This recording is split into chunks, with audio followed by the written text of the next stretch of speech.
posting my mama like your mama ain't dead as fuck.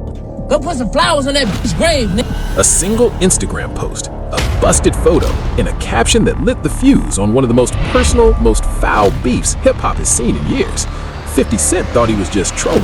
He had no idea what was coming back at him. Before we break this whole thing down, hit that like button right now and subscribe because this story goes places nobody saw coming. Now everybody already knows 50 Cent is not the type to let anything slide. Not a comment, not a caption, not even a look. So when King Harris came at him the way he did, so tell your dead mama dig her ass up and post a picture that look better than my motherfucking mama. What's wrong with you? 50 was never just gonna scroll past that and keep it moving. But to understand why things got this ugly this fast, we gotta go back to where it all started. February 22nd, 2026. 50 Cent hops on Instagram and posts a photo of Tiny Harris performing on stage. And this wasn't just any photo. The angle was all wrong. The lighting was doing her absolutely no favors. The whole thing looked like it was hand-picked specifically to make her look bad. And knowing 50, that was exactly the point. And here's what made it worse. He didn't toss it up on his story where it disappears after 24 hours and the world moves on. Nah, he dropped it directly on his main feed, permanent, sitting right there for 30 million followers to scroll past, comment on, and screenshot whenever they felt like it. The caption? Simple, cold, calculated. I keep saying, keep my name out your mouth. No tags, no paragraph, no explanation, just that photo and those words. And everybody knew exactly who that was aimed at. Responded by disrespecting T.I.'s family, more specifically T.I.'s wife, Tiny. 50 took to Instagram and posted a not so flattering photo of T.I.'s wife, Tiny. Here's what made this whole thing even more foul though. Tiny Harris had absolutely nothing to do with any of this, not one thing. She wasn't on any podcast dropping 50's name. She wasn't sliding into comment sections talking crazy. She wasn't even in the background of this situation, not even a little bit. Tiny was completely removed from everything that was going on between these two men. But 50 didn't care about any of that. He took a woman who had zero involvement in this beef, plastered her image across his main feed for the whole world to see, and used her as a prop, as a pawn, as a tool to get under T's skin. Not because Tiny did anything, not because she said anything, but purely because T.I. kept bringing up that versus situation, and 50 needed a way to hit back that would actually sting. And that right there tells you everything you need to know about where 50 Cent's head was at in that moment. When you can't win the argument, go after the family. Use the wife, make it personal, because that's the move that hurts the most. And 50 knew exactly what he was doing when he posted that picture. The question was, how was the Harris family going to respond? And she looks like, in a bad angle, and her body looks a little off. It's like a bad angled photo. Now let's get one thing crystal clear right now, because this part matters. Tiny Harris is not just somebody's wife. She is not just a +1. She is not just a woman standing next to T.I. at red carpet events.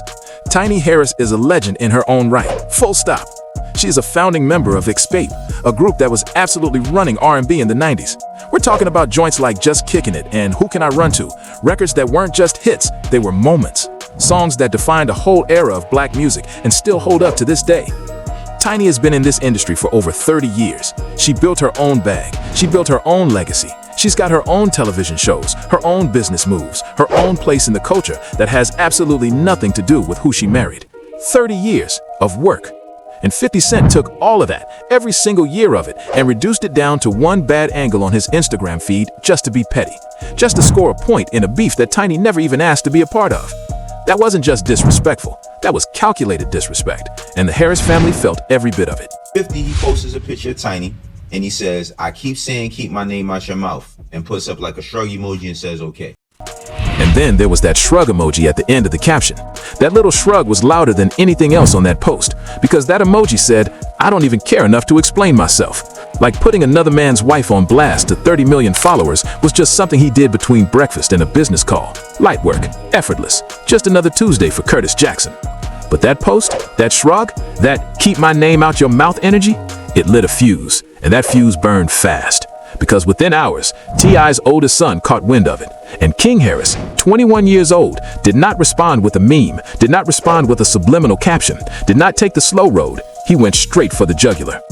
King dropped a comment right underneath 50's post. Short, sweet, devastating. Where your mama at? Eyes emoji. Now, if you know anything at all about 50 Cent's background, you already know why those 4 words hit completely different. 50's mother has been dead since 1983. She was murdered. He was 8 years old when he lost her. 8! And King Harris just put that on Front Street for everybody scrolling through that comment section to see. But he didn't stop there. King jumped on his own Instagram and posted a photograph of Sabrina Jackson's actual headstone, 50 Cent's mother's grave. Her name engraved in stone, birth year 1958, death year 1983. He tagged 50 directly and wrote, "Dig up your mama." Then he got in his car, hit record, and went on a full-blown rant across multiple Instagram stories. No filter, no script, no PR team telling him to calm down. Just pure, uncut anger pouring straight out of his chest. Yo, your mama did. Your mama did. Go dig her up. Go dig her up. Post a picture of your mama, because she dead. Pay respect. And he wasn't done. Not even close. Story after story, King kept his foot pressed all the way down on the gas. No letting up, no cooling off. No moment where he stepped back and reconsidered what he was doing. He circled back to that headstone image one more time and reposted it, hitting 50 Cent with the same caption all over again. This is where your mama at. Post my mama like your mama ain't dead as Go put some flowers on that grave. And just like that, the line in the sand was drawn.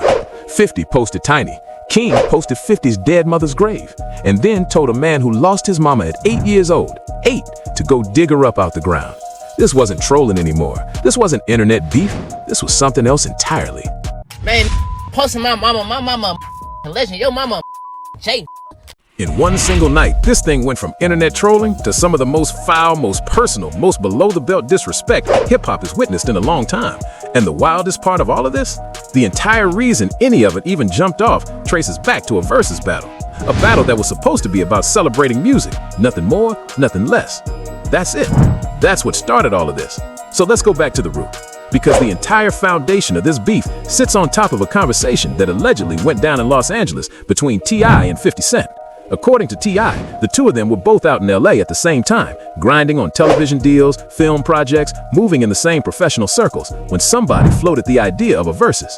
And T.I. says they didn't just talk about it casually, they actually sat down face to face, chopped it up properly, came to a real agreement on how the whole thing would play out. A plan was made, hands were shaken, or so T.I. thought. Because then 50 Cent ghosted him, completely, like that entire conversation never happened. T.I. laid the whole timeline out on the $1 Million Worth of Game podcast with Gilly the King and Wallow 267, step by step, no missing pieces. He said the original vision was clean and simple. Two veterans from the South stepping up to celebrate each other's catalogs. No drama, no shade, just straight bars, hit records, and genuine respect for the craft. That was the dream. Then 50 woke up and chose chaos instead. Okay, so first, it was really about celebrating each other's catalog. Me and them talk back then. And T.I. broke it all the way down. He walked through exactly how it went, how they were out in LA together, pitching shows, moving through the same professional spaces, being around each other in a legitimate business setting. This wasn't some random run-in at a club. This was two established men in the industry, in the same rooms, having real conversations about real moves. And somewhere in the middle of all of that, the Versailles idea came up. And according to T.I., 50 was with it. We were moving around in LA, man, selling some TV shows while we were around each other, man, you know what I mean? I said, what you think about that? The way T.I. tells it, 50 Cent was fully rocking with the idea. Not halfway in, not maybe, fully on board. So they mapped out a game plan together, clean and simple. T.I. would be the first one to go public and call 50 out for the verses.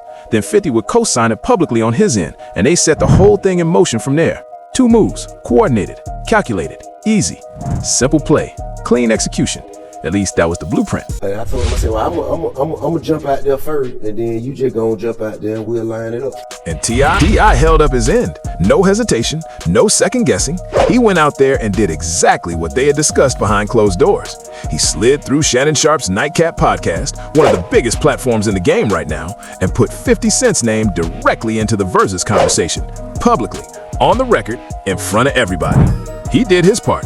Now it was 50's turn. What moment to go, and then goddamn, when I was talking to Swiss, I was like, man. He made it crystal clear on that show. He wanted to smoke with 50 Cent in a versus format on the biggest stage possible. No hidden messages, no subliminals. He put it out there directly and boldly for the whole world to hear. And he didn't stop there. He made it known that in his mind, 50 Cent was running from it, ducking it, avoiding it. A man with one of the most celebrated catalogs. I want 50, that's what I said. He don't want no smoke though. But when T.I. jumped out there first, exactly like they had agreed on, 50 Cent left him hanging, completely. acted like no conversation ever took place, played the whole thing off like T.I. was just some random dude coming out of nowhere calling him out with zero prior communication between them. Like they'd never sat in the same room, like they'd never mapped anything out, like none of it ever happened. And that's when everything shifted for T.I. It wasn't about the verses anymore. It stopped being about music. It stopped being about catalogs and hit records and who had the stronger legacy on stage. The moment 50 played dumb about a conversation they both knew happened, T.I. went from being frustrated about a battle to being frustrated about 50 Cent's character as a man. And that's a completely different kind of beef. Yeah, like he ain't know what's going on. For T.I., the whole dynamic had completely shifted. This wasn't about a verses anymore, not even close. This was about integrity. This was about a man's word meaning something when nobody's watching, not just when the cameras are rolling and the world is paying attention. And T.I.'s position was simple. If 50 didn't want to do the battle, fine, cool. Nobody's forcing anybody into anything. Just keep it a buck and say that. Say you're not interested. Say you've moved on from music. Say whatever you need to say, but say it honestly. What you don't do is shake on something behind closed doors and then switch up the moment the cameras come on. What you don't do is look a man in the eye, make an agreement, and then pretend that agreement never existed the second it becomes inconvenient for you. That's not a music issue, that's a character issue. And for T.I., that cut way deeper than any verses ever could. Oh, man, I don't even want to, man. Cause now I question your character. And you can hear it. You could feel it in every interview, every podcast appearance, every comment he dropped. This wasn't performed anger for the cameras. This was real. This was personal. This cut deep. Because think about where T.I. started in all of this. He wanted to share a stage with 50 Cent. He wanted to stand across from him and celebrate two legendary catalogs in front of a live audience. He came into this whole situation with respect, with genuine love for what 50 built in this industry. He wanted to honor that. And then 50 took that respect and threw it in the trash. So T.I. went from wanting to share the stage with him to wanting absolutely nothing to do with him. Not as collaborators, not as peers, not as two veterans who could sit in the same room and chop it up over what they both built in hip-hop. Nothing. Zero. The relationship was done before it ever really got started. And when a man of T.I.'s caliber gets to that point, you know something real happened behind those closed doors. Man, that shit ain't gonna happen. That shit ain't gonna happen, man. I don't want to stand on stage with. And then T.I. said something. One bar, one line that traveled through every blog, every comment section, every group chat, every hip-hop page on the internet for weeks straight. I had no interest in standing on stage with that. I don't respect. But from where 50 Cent was sitting, the whole picture looked completely different. Because 50 had been publicly ducking the versus concept for years, not just with T.I., with everybody. He called versus a platform that only mattered during the pandemic, a quarantine thing, a lockdown thing, film projects, brand deals, executive moves. 50 Cent hadn't dropped an album since 2014, and he wasn't apologizing for that. Music wasn't his bread and butter anymore. That chapter was closed. The page was turned. So his responses to every single one of T.I.'s callouts were exactly what you'd expect from 50 Cent. Dismissive, dripping with that signature trolling energy he's been running since the get rich or die trying era. He kept flooding his Instagram with keep my name out your mouth captions, shrug emojis, memes designed specifically to make T.I. look like a man begging for attention from somebody who genuinely could not care less. But then it escalated, because 50 started dropping the King Rat tag on T.I. in Instagram comments. And if you know anything about hood terminology, you already know that's one of the worst things you can call somebody. That's implying cooperation with law enforcement. That's questioning a man's street credibility at the deepest possible level. And T.I. was not having it, not even for a second. He snapped back immediately. You playing on my name when only one of us a rat in real life, you know I got your paperwork. And told 50 straight up, either step in the versus ring or pipe all the way down.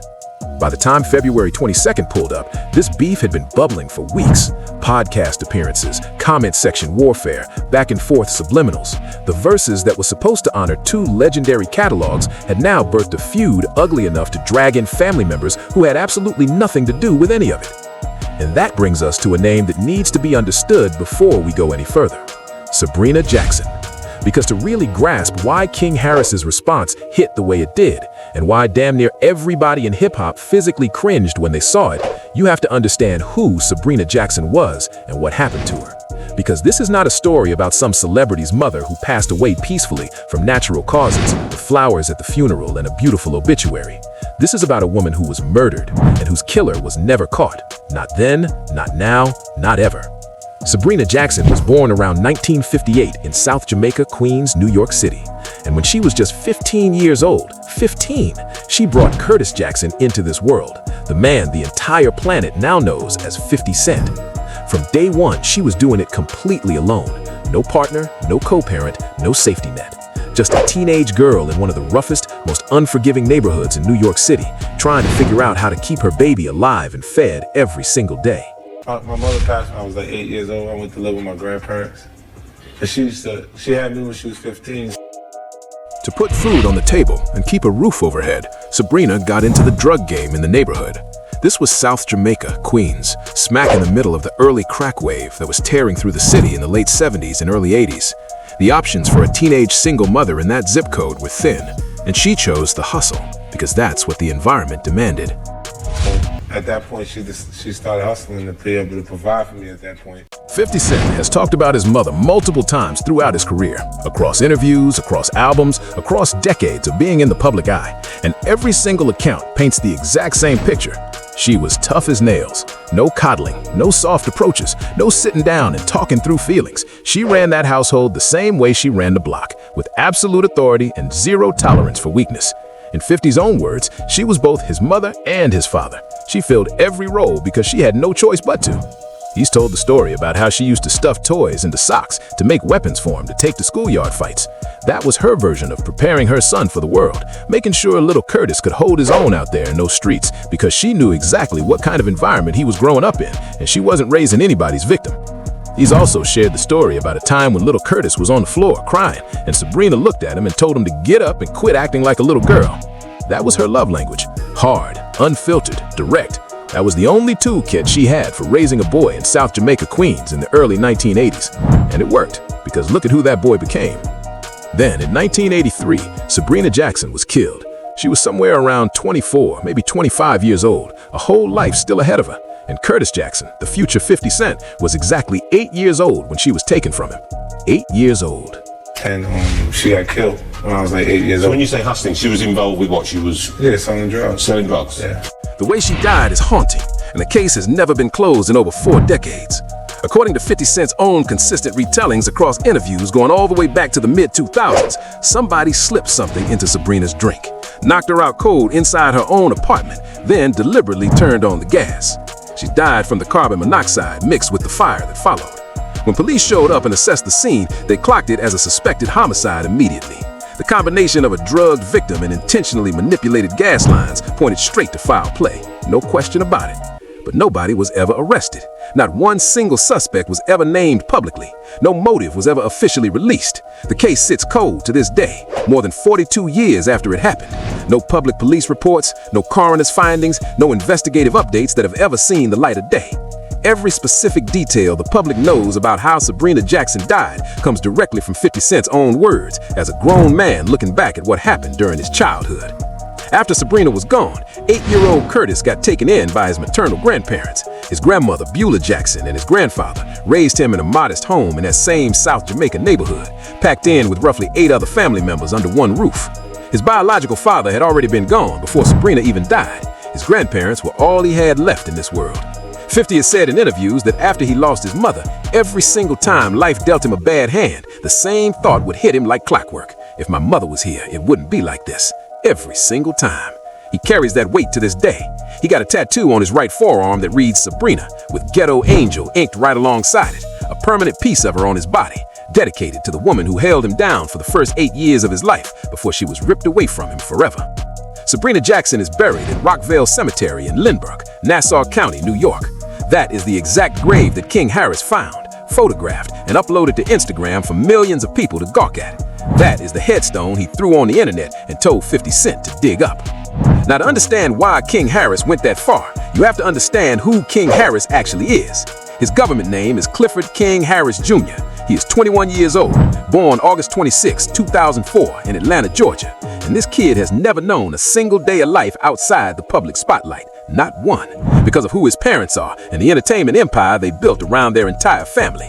He grew up with cameras everywhere. He was on T.I. and Tiny, The Family Hustle, from the time the show premiered in 2011. He watched his father navigate beefs, catch cases, close major business deals, and handle public heat, all while a reality TV crew was set up in their living room, capturing everything. And he watched his mother get celebrated as the founding member of Escape, one of the coldest R&B groups of the 90s, while simultaneously being the absolute backbone of the Harris household every single day.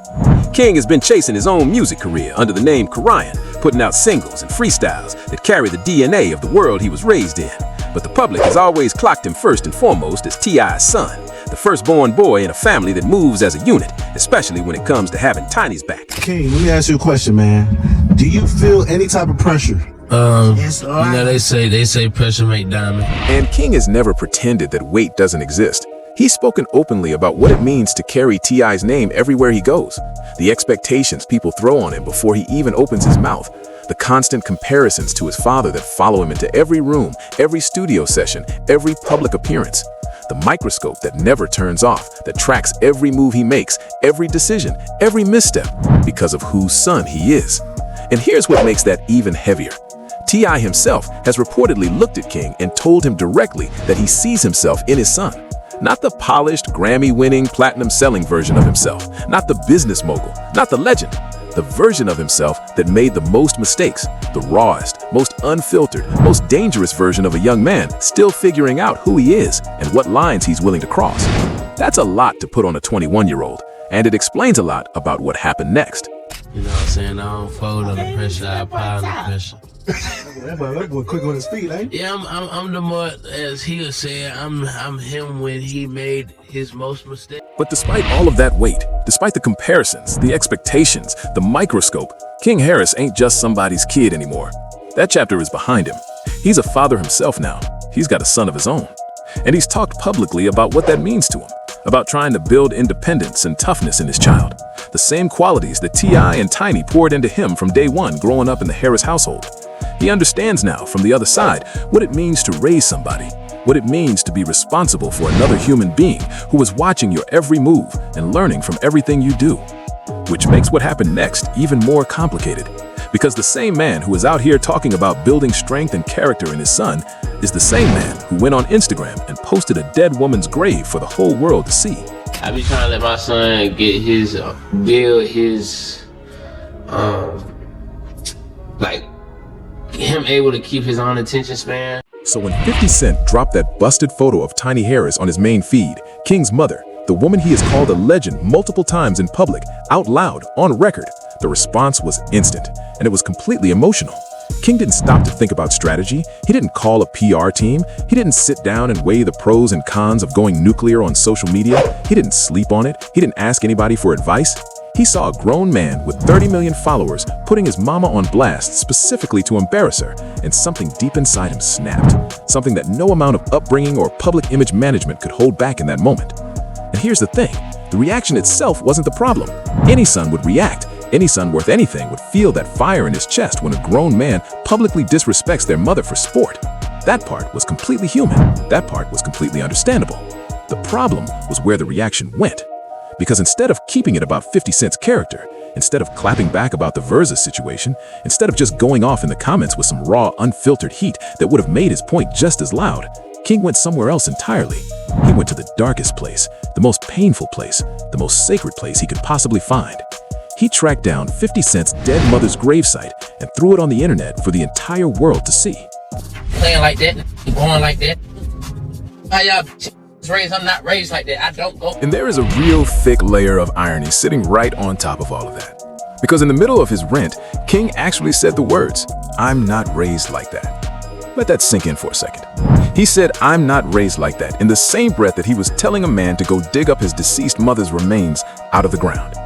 He positioned himself on moral high ground, stood up straight, and talked about his upbringing and his values, while simultaneously standing in one of the deepest moral ditches that hip-hop etiquette recognizes.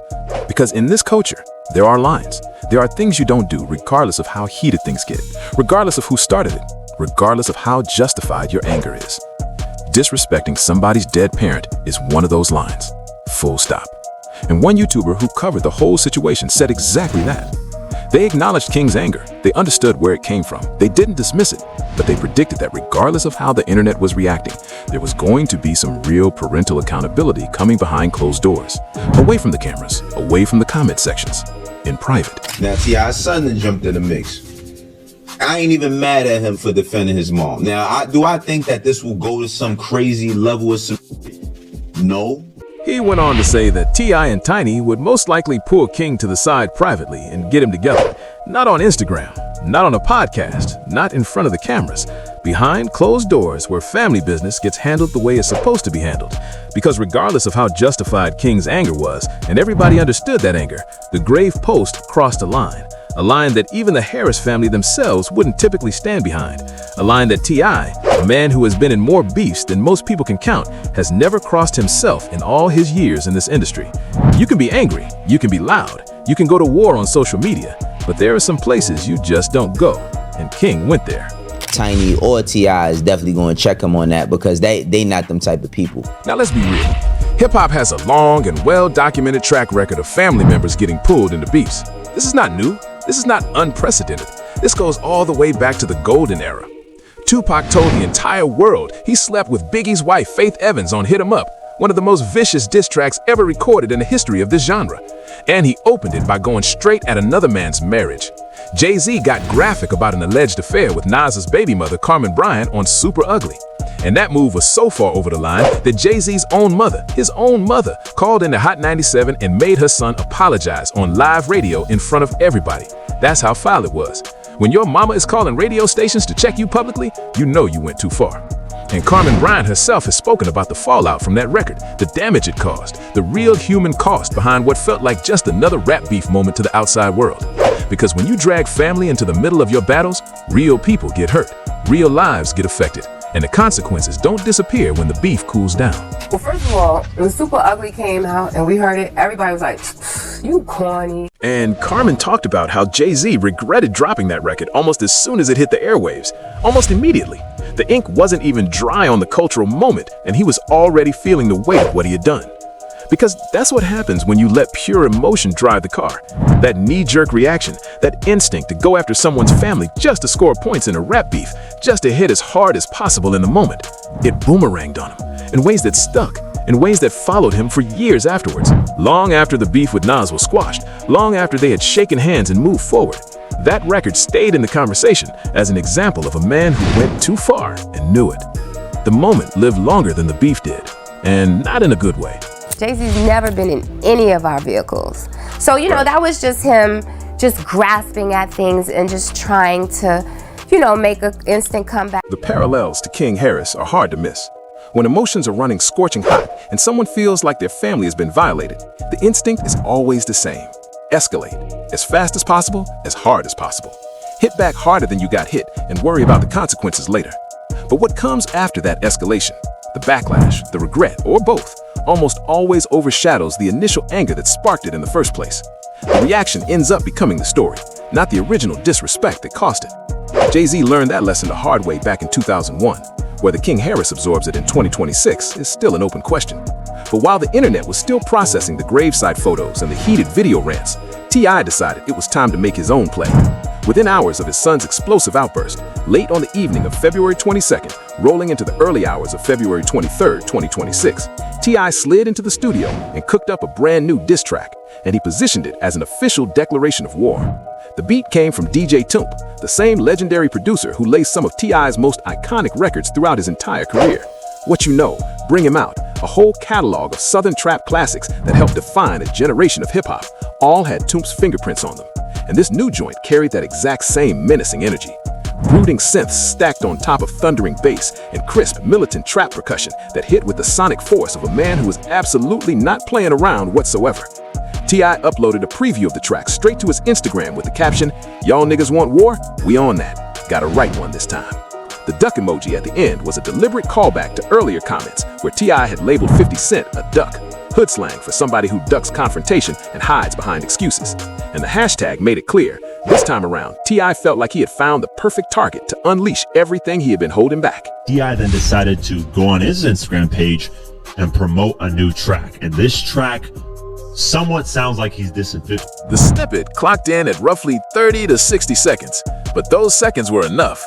T.I. was spitting aggressive, confrontational bars in that unmistakable Atlanta cadence he's been known for since the trap music days first took over hip-hop. That cadence that doesn't ask for permission, that cadence that hits you in the chest before your brain even processes the words. The complete lyrics didn't get fully transcribed in early reports because it was just a preview clip, a taste, not the full meal. But the content was clear, crystal clear. It referenced ongoing disrespect. It referenced willingness to go the absolute distance in confrontation. And it referenced fierce, unapologetic protection of his family unit above everything else. He didn't drop 50 Cent's name explicitly in the audible portion, didn't need to, because every single person who heard those bars, from the most casual hip-hop fan to the most seasoned industry veteran, knew precisely who the target was. There was not a single soul on the internet confused about who T.I. was talking to. There's no direct names. It might just be a cut off his upcoming album because the album's title is King of King. Now, nobody could agree on where exactly this track came from. Half the culture thought T.I. already had this joint sitting in the vault, ready to go, just waiting for the right moment. And when his son blew the internet up with that grave post, T.I. saw his window and took it. The other half believed this was a straight-up heat-of-the-moment session. Man watched his kid go to war online, walked straight into the booth and let it all out. Either way, nobody in their right mind is calling that timing accidental. You don't drop a record called War just hours after your son puts a dead woman's grave on Instagram and call it a coincidence. That was a move, a deliberate one. Now, the culture had opinions, loud ones, and they were split. Half the people gave T.I. his flowers for keeping it musical, because at the end of the day, that's the code. That's how real MCs settle scores, not Instagram stories, not comment sections, the booth. You take everything burning inside you and you turn it into bars. Pusha T did it to Drake. Kendrick did it to Drake. That's the legacy T.I. was trying to tap into with this record. But the other half wasn't buying it, because a real father's first move should have been pulling his 21-year-old son to the side and shutting that grave post situation down before it got any further. Instead, T.I. grabbed a mic and poured gasoline on an already out-of-control fire. The picture it painted wasn't a good one. Son on the grave, father on the track, whole family at war. And 50 Cent, he hadn't even flinched yet. So I think that, that is more of a way for them to check him on the space of like how you carry yourself versus how this carries himself. Now, we all could agree, let's keep it 1,000. That shit 50 did was wet. But here's the one thing that virtually everybody agreed on, regardless of which side they were riding with, regardless of whether you were Team T.I. or Team 50, regardless of how you felt about King Harris and that grave post, 50 Cent drew first blood. That's the starting point of all of this chaos, and nobody can honestly argue otherwise, because T.I. kept this entire conversation about music for weeks leading up to that February 22nd post. Weeks! He talked about verses, he talked about hit records, he talked about catalogs, and who built a stronger legacy in the booth. He stayed in his lane. He never once went after 50 Cent's personal life, never touched his family, never went after his street reputation, never reached for any of the low-hanging fruit that has always been sitting right there available in any 50 Cent beef for anybody willing to grab it. T.I. kept it about the music until 50 made it about something else entirely. And that, right there, is what started all of this. And that's the full story. From a verses that never happened, to a grave site on Instagram, to a diss track dropping in the middle of the night. If you made it this far, you already know what to do. Hit that like button, subscribe if you haven't already, and tap one of the videos on your screen right now, because trust me, we got more stories just like this one waiting for you. We'll see you in the next one.